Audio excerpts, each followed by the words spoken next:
Devant vous, il y a un autre livre, tout petit mais très grand. Regardez, celui-ci. Tous les matins Ah du oui. monde, de Pascal Quignard. Ah, j'adore. Alors là, on est exactement dans ce que vous racontiez. C'est-à-dire qu'on passe de l'univers fracassé et génial, mais en même temps totalement sombre, de Virginie Despentes, les années 80, la drogue, l'alcool, le choc contre le bitume, à toute autre chose. Une finesse, une délicatesse, une langue française, une solitude inouïe. Oui, comment il manie la langue française, son univers, ses paroles, sa culture, mais une culture mais de la jouissance de la culture. Pas pour être donneur de leçons, mais pour jouir de la vie encore plus. C'est quelqu'un de très extraordinaire, Pascal Quignard. Vous disiez tout à l'heure que vous étiez sombre. On a le sentiment que Quignard, c'est celui qui est capable d'allier la plus profonde mélancolie, la plus grande tristesse, avec la joie et la légèreté Oui, la et plus puis simple. il est mystérieux.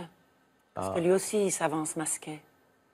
Est-ce qu'on peut s'avancer masqué quand on transforme un livre comme ça qui vous a saisi en un film?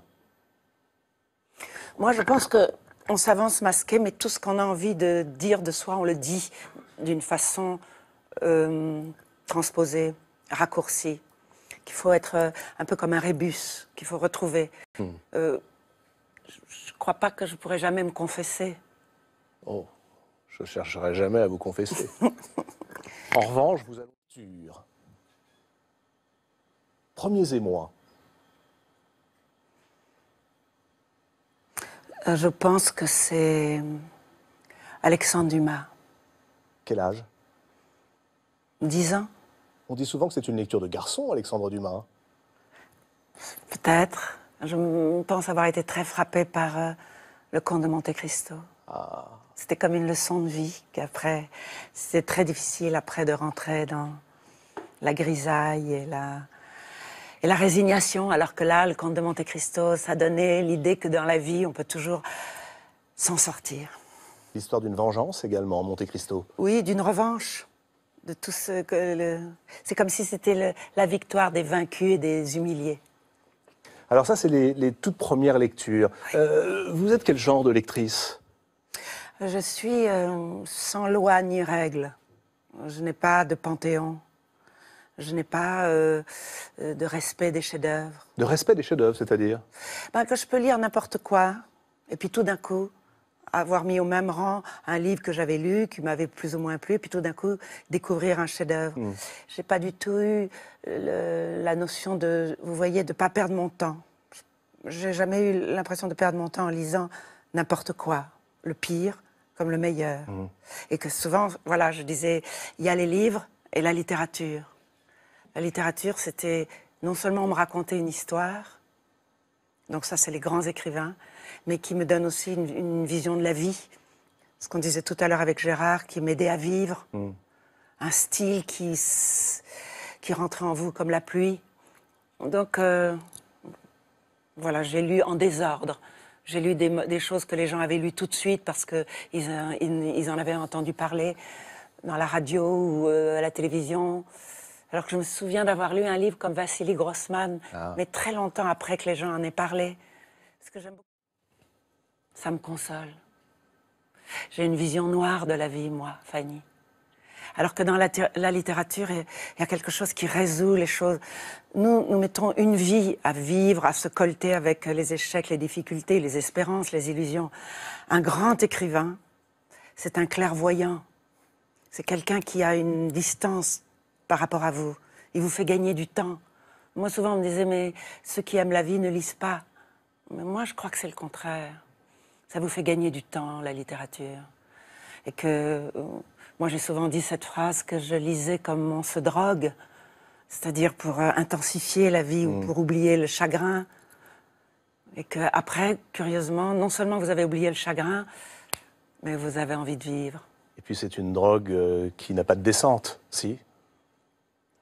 Je ne sais pas quelle sorte de drogue vous utilisez, mais moi, je sais que je prends celle qui, voilà, vous fait passer, mettons, la 6e vitesse. D'habitude, on croit que ça s'arrête à la 5e. Ouais. Et Non, en fait, c'est faux. c'est faux. On découvre... Mais parce que quand j'ai vu tous vos livres, Ouais.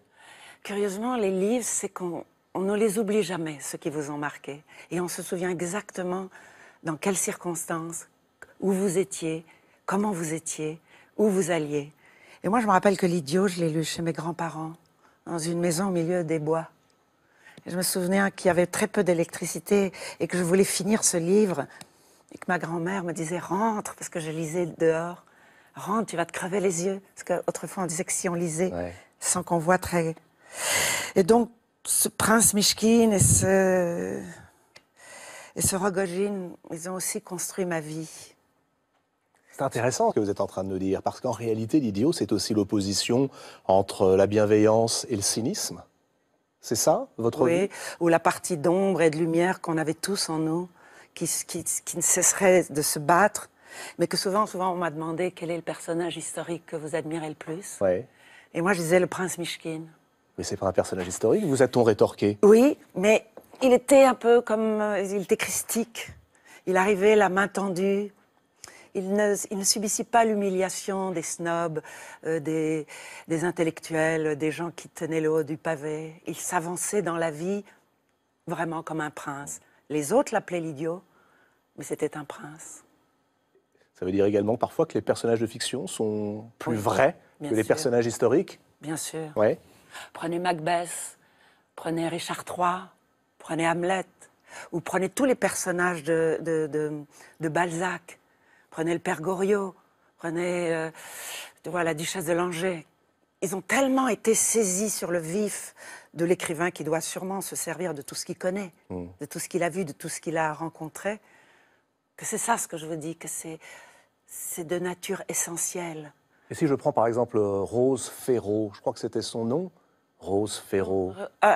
Rose Chapotel, devenue comtesse Ferraud. Cette gourgandine. Oui, qui avait aimé le colonel Chabert. Que vous avez interprété dans le film d'Édouard, d'Evangelo. Oui. Est-ce que vous aviez besoin, ou est-ce que vous aviez envie, de lire le livre avant de devenir le personnage littéraire que vous incarniez à l'écran? Non. D'abord, je l'avais déjà lu, longtemps. Et que, après, un rôle, curieusement, il faut l'appréhender comme ça pour ce qu'il est dans le script. Je trouve que quand on se charge trop de connaissances, ça vous alourdit, ça vous fait tomber au fond du puits. Il faut avoir une forme d'insouciance et de je m'en foutisme. Il faut rentrer dans les personnages sans trop de respect. Sans trop de respect. Et justement, la littérature, il ne faut pas, les chefs-d'œuvre, un peu comme la peinture ou la musique. Il faut pouvoir dire, moi, j'ai détesté la montagne magique. Il ne faut pas avoir ce respect. C'est vrai d'ailleurs, Thomas Mann, c'est pas votre... Bon, j'ai aimé les Buddenbrock. Oui. Je me suis ennuyée à la montagne magique. Bon, c'est pas grave. Il y a d'autres livres. Alors, par exemple, j'ai eu beaucoup de mal à rentrer dans L'homme sans qualité. Alors, je rencontrais des gens qui me disaient... Ah. Donc, vous voyez, aussi, c'est comme des clans. Où il y a les gens qui peuvent se disputer contre Marguerite Duras, et puis ceux qui disent Balzac c'est ennuyeux, tu vois. Et puis il y a les aficionados, un peu comme au football. On peut défendre des équipes. Alors on peut défendre une certaine conception de la littérature. Par exemple, tiens, il y a un livre que je vous présente, c'est celui-ci. Ça vous évoque quoi? La petite maison dans la prairie. Oh, l'abjection absolue. J'en étais certain. Et en plus, il y a 6 volumes. Mamma mia. Qu'est-ce qu'on fait? Non, Vous savez quoi? Regardez. Oui. Allez, voilà. On a le droit de tout faire. Non, mais c'est drôle parce que pour moi, la petite maison dans la prairie, c'est pour moi la vie qui s'arrête. Ouais. C'est quand on a tout parfait, que tout le monde s'entend bien, qu'il n'y a pas de contradiction. Pour moi, c'est devenu comme vous savez, un lieu, un nom commun, la petite maison dans la prairie. Je peux voir dans la vie des gens qui se rapprochent de la petite maison dans la prairie et j'aime pas ça. Et c'est aussi une certaine conception de la littérature, en tout cas des livres. Allez, pour vous, c'est pas de la littérature. Le côté tout se passe bien, tout termine bien, c'est un divertissement. C'est une conception aussi de la littérature que vous défendez en mettant au panier ce que vous appelez la petite maison dans la prairie. Oui, ou peut-être... Moi, j'ai été très romanesque aussi. Quand j'étais jeune, je lis ces livres que plus personne ne lit, mais qui s'appelaient les délits, les Max Duvesit, où vous voyez, il y avait une jeune fille pauvre. Non, qu'est-ce que c'est? Racontez-moi. Ben, je ne peux pas vous raconter parce qu'il y en a eu 25, mais moi, j'aimais beaucoup le mélange des genres. Un peu comme vous pouvez mélanger en musique. Ouais. Vous n'êtes pas obligé de toujours être dans l'extraordinaire. Vous pouvez aimer l'accordéon et vous pouvez aimer Jean-Sébastien Bach. Vous pouvez aimer Amalia Rodriguez et vous pouvez aimer Maria Callas. Vous voyez, l'être humain est très divers dans ses goûts. La littérature, c'est pareil. Vous pouvez aimer Jane Austen et puis tout d'un coup, James Ellroy. Et puis de temps